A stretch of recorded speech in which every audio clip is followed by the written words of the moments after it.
नमस्कार दोस्तों। Text book के इस प्लेटफॉर्म पर आपका स्वागत है। आज हम पढ़ने वाले हैं, बहुत ही इम्पोर्टेंट टॉपिक है मेंस्ट्रुएशन। हर बार आपको इससे क्वेश्चन देखने को मिलता है, तो आज हम जानेंगे किस तरीके से क्वेश्चंस को सॉल्व करना है। और ये सारे क्वेश्चन जो हैं आपके प्रीवियस ईयर्स में क्वेश्चन पूछे गए हैं, तो आपको पता चलेगा कि किस तरीके के क्वेश्चंस पूछे जाते हैं।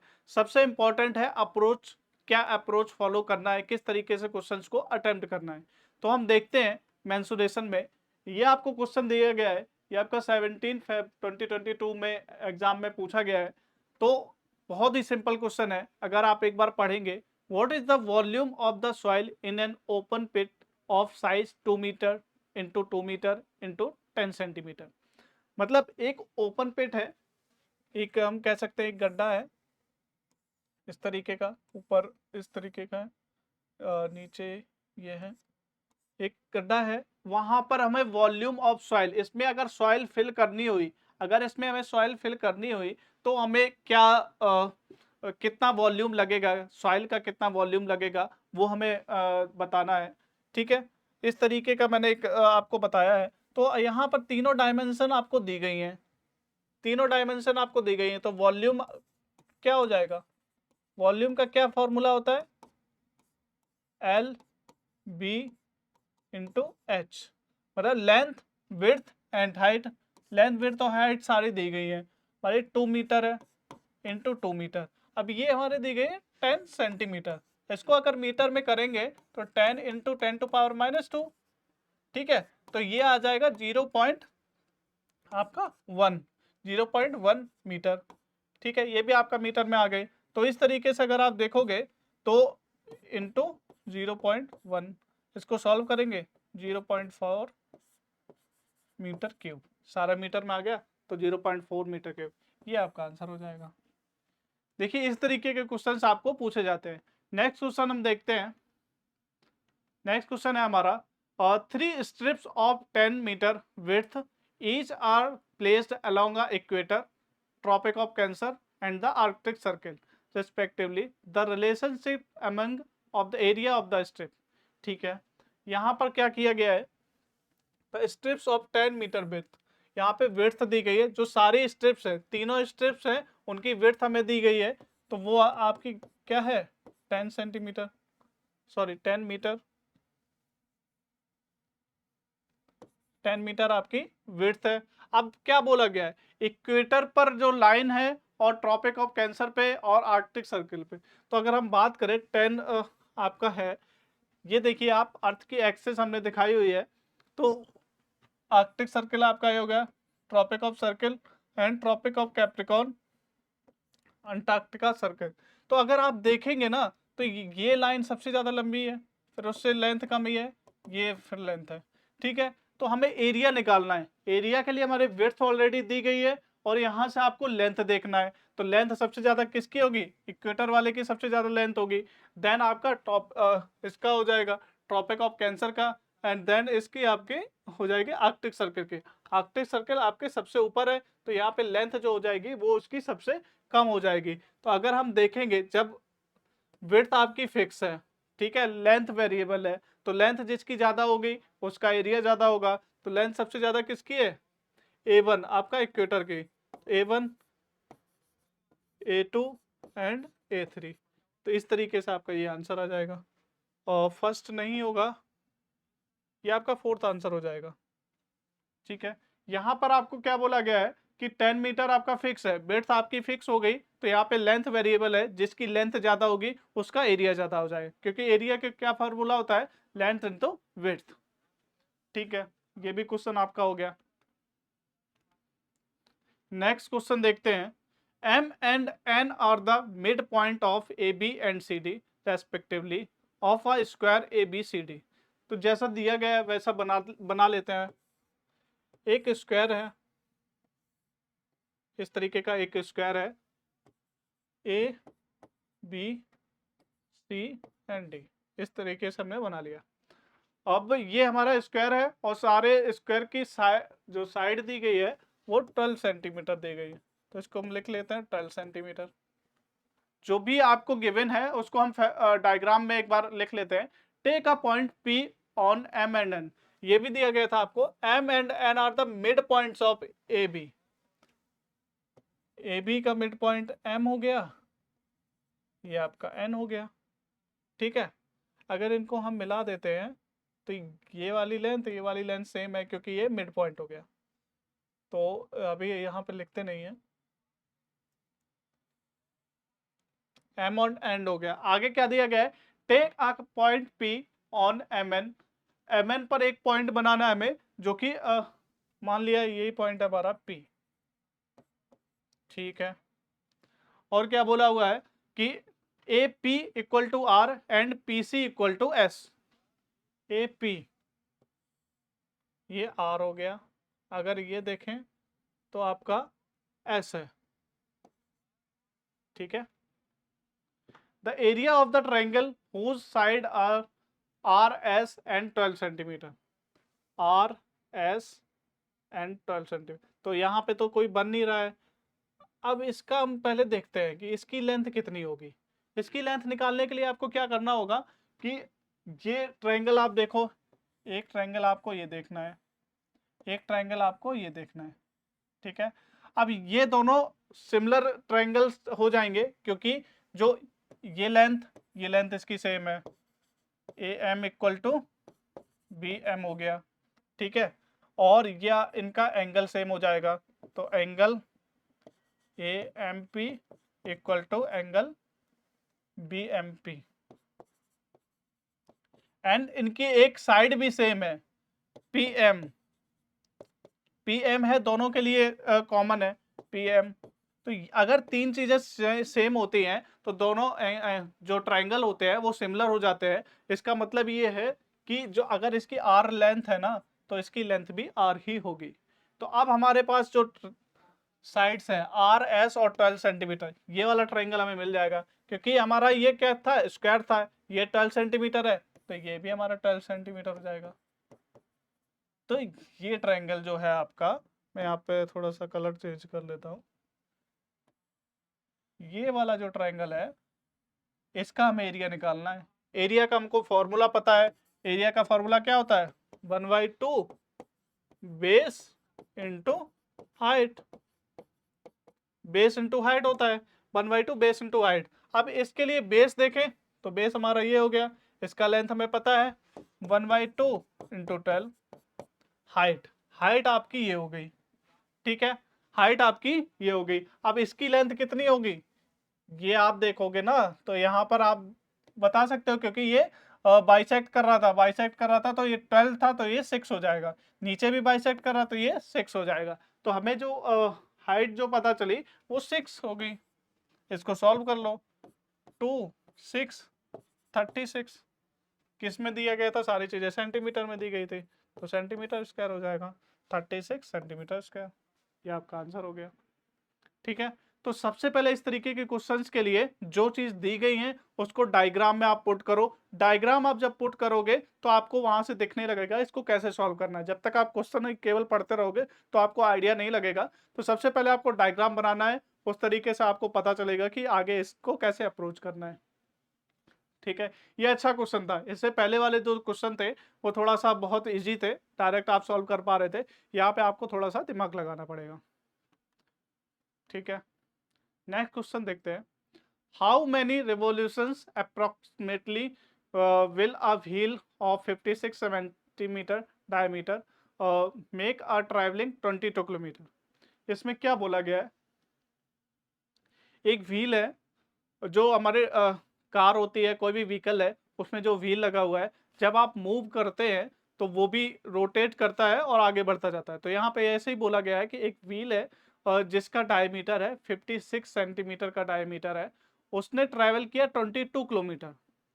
जब उसने 22 किलोमीटर ट्रैवल किया तो उसने कितने चक्कर लगाए, क्योंकि वो घूमते घूमते इस तरीके से आगे बढ़ रहा है ना, तो उसने कितने चक्कर लगाए हमें ये पूछा गया है, ठीक है। इसको निकाल लेते हैं, देखिए इसको सेंटीमीटर में दिया गया है, इसको किलोमीटर में है, तो हम सेंटीमीटर में ही कर लेते हैं इसको। तो जो लेंथ है, लेंथ इक्वल टू 22 किलोमीटर, इसको मीटर में करेंगे 22 इंटू 1000 हो जाएगा। अगर सेंटीमीटर में करेंगे तो 22 इंटू 1000 इंटू 100 सेंटीमीटर हो जाएगा। तो इसको लिख सकते हैं ना 22 इंटू 10⁵ सेंटीमीटर। ये आपकी लेंथ जस्ट हमने कन्वर्ट करा है अभी, ठीक है।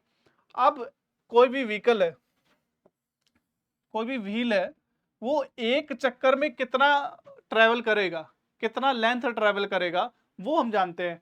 तो अगर ये व्हील है, इसको हम खोल दें तो इस तरीके से हो जाएगा। तो मतलब ये जब चक्कर लगाएगा तो अपने सरकमफ्रेंस के बराबर, ये आपका सरकमफ्रेंस हो गया ना इसका, तो अपने सरकमफ्रेंस के बराबर लेंथ कवर करेगा। जितना उसका सरकमफ्रेंस है वो उतना ही लेंथ कवर करेगा। क्योंकि अगर इसको खोल के देखोगे ना आप, एक स्ट्रेट लाइन टाइप का आपका मिल जाएगा, स्ट्रेट में मिल जाएगा। तो इसको हम जो भी सरकमफ्रेंस होगा वो उतनी ही लेंथ कवर करेगा। अब सरकमफ्रेंस कितना होता है, वो होता है आपका पाई इंटू डी, डायमीटर। तो एक बार जब अब वो घूमेगा तो इतना लेंथ कवर करेगा, पाई इंटू डी। पाई डी हम बात करें 3.14 इंटू 56। इसको अगर मल्टीप्लाई करोगे ना, अप्रॉक्स वैल्यू ले लेते हैं, क्योंकि हाउ मेनी रेवोल्यूशन अप्रॉक्सीमेटली ये पूछा गया है, क्योंकि अगर ऐसे मल्टीप्लाई करोगे तो आपको टाइम लगेगा। तो ऑलमोस्ट 176 सेंटीमीटर ये कवर करेगा। एक जब रेवोल्यूशन करेगा तो 176 सेंटीमीटर कवर कर रहा है। तो टोटल डिस्टेंस हमें इतनी कवर करनी है, तो टोटल कितने हो जाएंगे रेवोल्यूशन, नंबर ऑफ रेवोल्यूशन। तो इसमें हम डिवाइड कर देंगे 22 इंटू 10⁵ अपॉन 176। इसको आप कट करके सॉल्व कर सकते हैं, तो आपका ऑलमोस्ट ये आंसर आएगा 12,500। इसको आप सॉल्व कर लेंगे अच्छे से तो आप इजीली इसको निकाल सकते हैं। तो हमें सबसे पहले यही जानना है कि क्वेश्चन को कैसे सॉल्व करना है। यहाँ से आपको क्या पता चला, एक तो जो पर्टिकुलर रेवोल्यूशन है उसमें कितना लेंथ कवर करता है कोई भी व्हीकल, तो वो उसके सरकमफ्रेंस के बराबर होता है। सरकमफ्रेंस का फॉर्मूला क्या होता है, पाई इंटू डी। जब आपको ये पता चल गया तो डिवाइड करके आप नंबर ऑफ रेवोल्यूशन निकाल लेंगे, ठीक है। एक और क्वेश्चन देखते हैं अपन, ये आपका आंसर हो गया। नेक्स्ट क्वेश्चन देखते हैं, ये काफी अच्छा क्वेश्चन है, इसमें आपको थोड़ा दिमाग लगाना पड़ेगा। A square of side 2 unit contains 2 half circle as shown in the figure. 2 half circle आपको बताए गए, एक तो हाफ सर्किल ये बन गया आपका, एक हाफ सर्किल ये बन गया, तो इस तरीके से बन गया। अब पूछा गया the area of unshaded region. Unshaded region कौन सा हो गया, ये आपका थोड़ा सेड किया गया है, ये आपका अनसेडेड रीजन हो गया। इसका आपको एरिया बताना है, ठीक है। देख लेते हैं। सबसे पहले क्या करेंगे, इसका जो साइड बोला गया 2 यूनिट्स है, तो मतलब जो ये है 2 यूनिट्स है,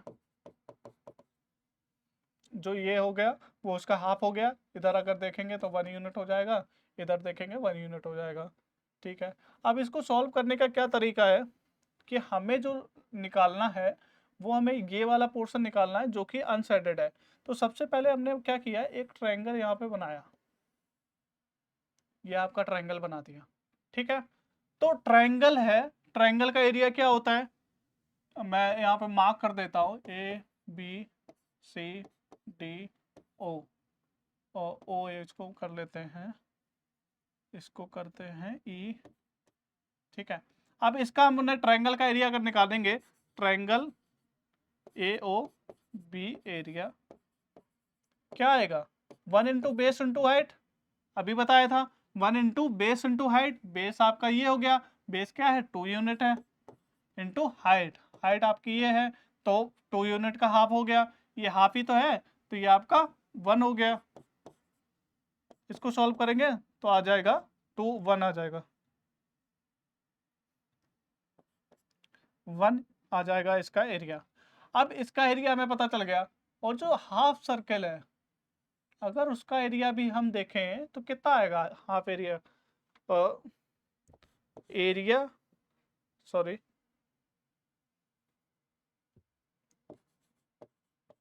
area of A O B circle, इसका एरिया कितना हो जाएगा। देखो टोटल एरिया जो होता है वो पाई आर स्क्वायर होता है ना, पाई आर स्क्वायर होता है, लेकिन यहाँ पे हाफ है तो पाई आर स्क्वायर बाई 2 हो जाएगा। आर आपका कितना है, आर आपका यही है ना, आर जो हाफ सर्कल है तो आपका आर ये हो गया, आर यहाँ पे 1 हो गया, तो पाई बाई 2 इंटू 1 स्क्वायर, तो ये हो गया पाई बाई 2। अब आप कहेंगे कि यार एरिया तो इसका अनशेडेड एरिया का पूछा गया था, तो आपने इसका क्यों निकाला, जो शेडेड वाला पार्ट है उसका क्यों निकाला। अब देखते हैं कि जो एरिया ये है और ये है, अगर हम सर्कल वाले हाफ सर्कल वाले एरिया से ट्रायंगल वाला एरिया माइनस करेंगे तो हमारा ये एरिया पता चल जाएगा ना, ये वाला एरिया पता चल जाएगा। अब इसको हम माइनस करते हैं पहले,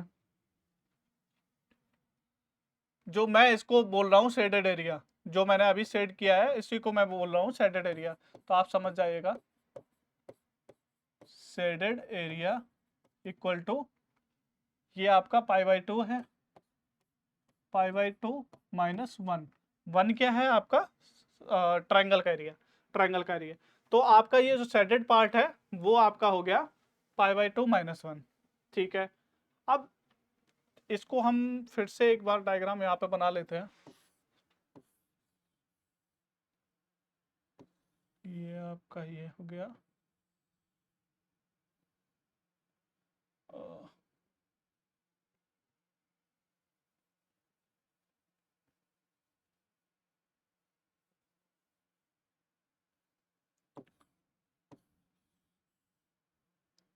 ये इस तरीके से, ये इस तरीके से। ठीक है, ये वाले एरिया का हमें निकालना है, तो हम क्या करेंगे, इस ट्रायंगल का एरिया निकाल लेंगे और ये जो पार्ट है इसको माइनस कर देंगे तो अनशेडेड वाला एरिया पता चल जाएगा। अगर हमने ट्रायंगल का एरिया निकाला और ये वाला जो पार्ट है इसका अगर माइनस कर दिया तो अनशेडेड वाला एरिया पता चल जाएगा। तो अभी निकालते हैं, पहले हम ट्रायंगल का एरिया निकालते हैं। ये हमारा ट्रायंगल कौन सा, ए सी डी, तो हमारा ए सी और डी। डायग्राम उतना अच्छा नहीं बनाया, आप डायग्राम यहाँ से ही रेफर कर लीजिएगा। तो यहाँ पर ए सी डी का एरिया निकालते हैं। ए सी डी का कितना होगा 1/2, बेस कितना है इसका, बेस आपका ये हो गया, बेस आपका 2 है, हाइट भी आपका 2 है क्योंकि ये स्क्वायर है, दो हाइट बोला गया है 2 होगा, और जो बेस होगा वो भी 2 होगा क्योंकि जो है स्क्वायर है, सारी जो डायमेंशंस होगी वो सेम होगी, तो ये भी 2 हो गया। तो आपका ये कितना आ गया, 2 आ गया। ठीक है, जो टोटल एरिया ये आ गया, लेकिन हमें ये वाला एरिया माइनस करना पड़ेगा ना, क्योंकि ये वाला शेडेड है, ये वाला शेडेड एरिया है, तो हमें ये वाला माइनस करना पड़ेगा। तो ये एरिया होगा वो इसके बराबर ही तो होगा ना जो ये हमने शेड किया था, और इसका तो हम ऑलरेडी निकाल चुके हैं जो कि है पाई बाई 2। तो हम अनशेडेड एरिया क्या होगा, अनशेडेड एरिया इससे हम माइनस कर देंगे क्या, पाई बाई 2 माइनस 1, इसको सॉल्व करेंगे तो ये जाके प्लस हो जाएगा 3 माइनस पाई बाई 2, ये आपका आंसर आ गया। ऐसा कोई ऑप्शन है क्या, 3 माइनस पाई बाई 2, जी हाँ ये आंसर हो गया आपका। ठीक है, तो इस तरीके के क्वेश्चंस भी पूछे जाते हैं जहाँ आपको आपको काफ़ी दिमाग लगाना पड़ेगा। कुछ क्वेश्चन आपको डायरेक्ट स्ट्रेट फॉरवर्ड क्वेश्चन मिलेंगे, तो आपको इससे घबराना नहीं है। क्यों, क्योंकि आपको 20 क्वेश्चंस पूछे जाते हैं, उसमें 15 क्वेश्चन ही अटेम्प्ट करने होते हैं। अगर आपको लगता है कि क्वेश्चन में ज़्यादा टाइम लग रहा है, ज़्यादा सोचना पड़ रहा है, आप स्किप भी कर सकते हैं, लेकिन अगर इस क्वेश्चन को देखोगे थोड़ा सा, अगर आपने दिमाग लगाया, आप इजीली सॉल्व कर सकते हो। कहीं भी बहुत लंबी कैलकुलेशंस नहीं है, बस आपको थोड़ा सा दिमाग लगाना था, क्योंकि जो ये शेडेड एरिया अगर हमने निकाल लिया तो यहाँ के ट्रायंगल में से ये शेडेड एरिया माइनस कर देंगे तो आपका आंसर आ जाएगा। ठीक है, ये देखिए आपका आंसर। नेक्स्ट क्वेश्चन देखते हैं। और 3 containers namely cylinder, square, prism and triangular prism are given, which are the following conditions will ensure that they are identical volume, identical volume. 3 type के आपको बोले गए हैं कंटेनर्स, जिसमें बोला गया है कि एक तो आपका सिलेंडर है, स्क्वायर प्रिज्म है एंड ट्रायंगुलर प्रिज्म है। तो तीनों का वॉल्यूम कब सेम हो सकता है, किस कंडीशंस में हो सकता है, ये पूछा गया है। तो हमें ऑप्शंस पढ़ने होंगे। पहला है their base area and height are identical, their base area are identical, their heights are identical, their base area and heights are different. ठीक है, तो इसके लिए आपको क्या करना पड़ेगा, ensure identical volume. Identical volume पूछा गया है, तो वॉल्यूम का फॉर्मूला क्या होता है, अगर किसी एक का हम देख लेंगे उससे हमको आइडिया लगेगा कि वॉल्यूम आइडेंटिकल होने के लिए क्या चाहिए। सिलेंड्रिकल का ही देख लेते हैं। कोई आपका सिलेंड्रिकल है, कंटेनर है, सिलेंड्रिकल कंटेनर है, तो इसकी आपके हाइट है h, अगर इसके r है, ये रेडियस r है, तो इसका वॉल्यूम का क्या फार्मूला होगा, pi are square h. Pi are square क्या, अगर पाई आर स्क्वायर को अलग से देखें तो ये आपका बेस का एरिया हो गया, एच आपका हाइट हो गया, तो दोनों चीजें। तो अब इसको देखेंगे कि ये दोनों चीज पे डिपेंड कर रहा है वॉल्यूम। वॉल्यूम बेस एरिया पे भी डिपेंड कर रहा है और हाइट पे भी डिपेंड कर रहा है। तो अगर आइडेंटिकल वॉल्यूम आपका होगा तो दोनों चीज सेम होनी चाहिए आपकी। दोनों चीजें, दो बेस एरिया और हाइट, दोनों चीज अगर सेम होगी तभी आपके जो वॉल्यूम्स होंगे वो आइडेंटिकल होंगे। तो आपका फर्स्ट वाला आंसर ही करेक्ट हो जाएगा। केवल ये होगा बेस एरिया, हाइट अगर वेरी करेगी तो वॉल्यूम भी आपका वेरी करेगा। अगर आपका हाइट से आइडेंटिकल है तो ये आर से वेरी कर सकता है। इसलिए दोनों चीज अगर आइडेंटिकल होंगी तभी आपका जो निकल के आएगा वो आपका सेम वॉल्यूम निकल के आएगा। ठीक है, ये आपका क्वेश्चन हो गया। ये इसमें देखो आपको बिल्कुल भी पेन चलाने की नीड नहीं थी, आप डायरेक्टली क्वेश्चन पढ़ के आंसर मार्क कर सकते हैं। नेक्स्ट क्वेश्चन देखते हैं। Water from a completely filled cylindrical jar is poured into smaller cylindrical jars having 1/10 of its diameter but the same height. How many similar jars can be completely filled? देख लेते हैं। एक cylindrical jar है जो कि पूरी तरीके से पानी से भरा हुआ है। अगर इसको हमने, कुछ आइडेंटिकल जार्स हैं जिसके डायमीटर है 1/10 है, जो और पहले वाला डायमीटर है उसका वो अगर हम d मान लेते हैं और इसका जो डायमीटर है वो 1/10 है, तो d1 ले लेते हैं, उसको जो आ जाएगा, d1 नहीं d ही मान लेते हैं, तो जो दूसरा d हो जाएगा उसका हो जाएगा d/10। और हाइट तो दोनों की सेम है, हाइट दोनों की सेम है। जब डायमीटर इस तरीके से वेरी कर रहा है तो रेडियस भी आपकी इसी तरीके से वेरी करेगी। ठीक है, दोनों के लिए क्या करना है कि ऐसा किया गया है, एक ये जार था, एक बड़ा जार था, उसे छोटे छोटे जार्स बनाए गए हैं, छोटे छोटे जार्स फिल करे गए हैं। ठीक है, तो इसमें जो भी फिल किया गया था तो उससे कितने जार्स फिल करे जाएंगे वो नंबर हमसे पूछा गया है, वो नंबर समय को पूछा गया है। अब इसमें क्या आइडेंटिकल है, जो इस जार में था, जो इस जार का वॉल्यूम था वही वॉल्यूम हम डिफरेंट डिफरेंट जार्स में ट्रांसफर कर रहे हैं, बस वो जार छोटे हैं, उनका इंडिविजुअल वॉल्यूम कम है।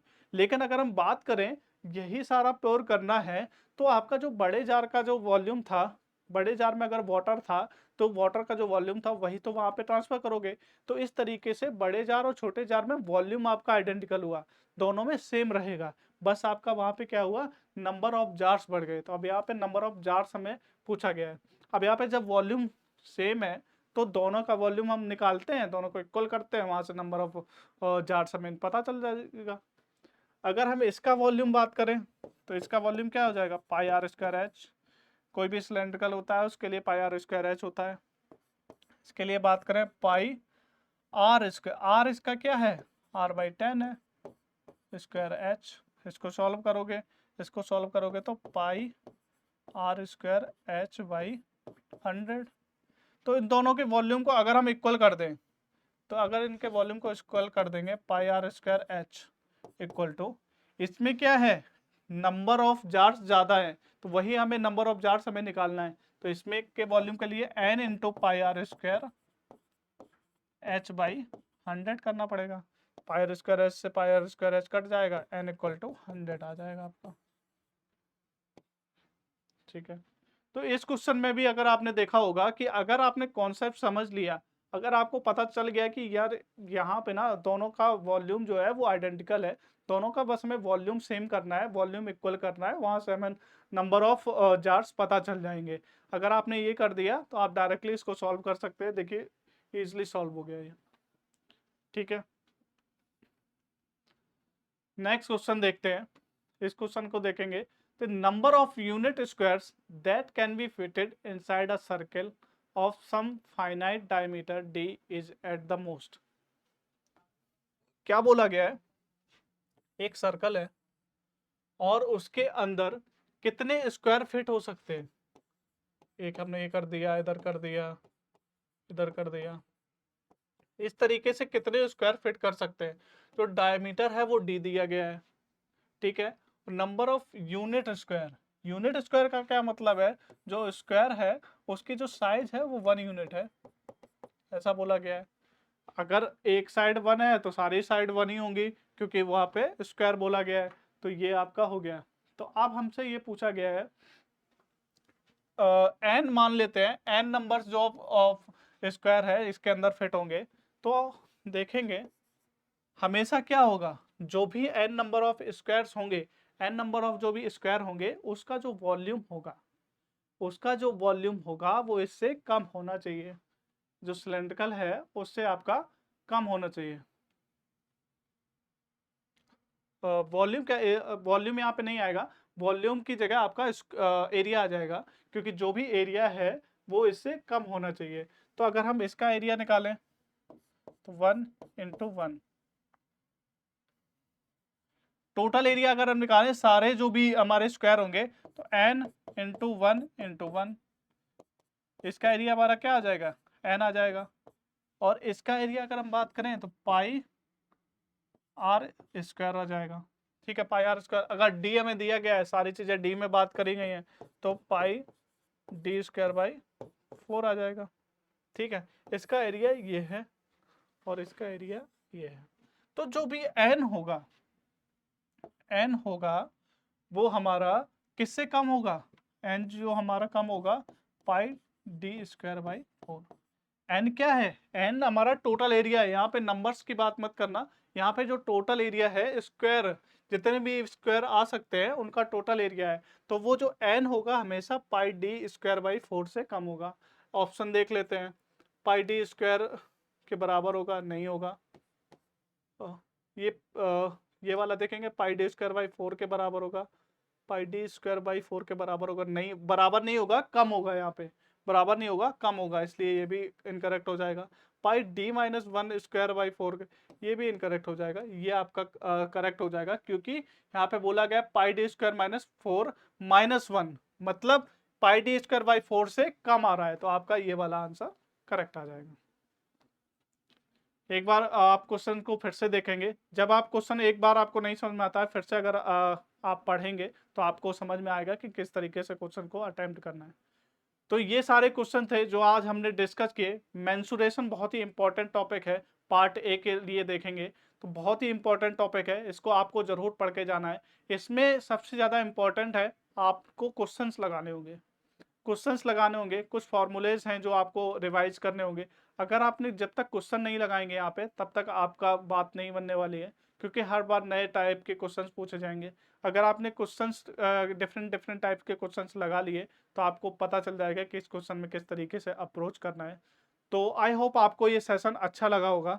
अगर आपको ये सेशन अच्छा लगा है तो आप इस सेशन को ज़रूर लाइक कीजिए और कमेंट करके बताइए कि किस क्वेश्चन को सॉल्व करने में आपको ज़्यादा डिफ़िकल्टीज हो रही है, या कोई और टॉपिक है जो आप पढ़ना चाहते हैं, तो उसके लिए मैं फिर आपके लिए वीडियो लेके आऊँगा। Thank you everyone.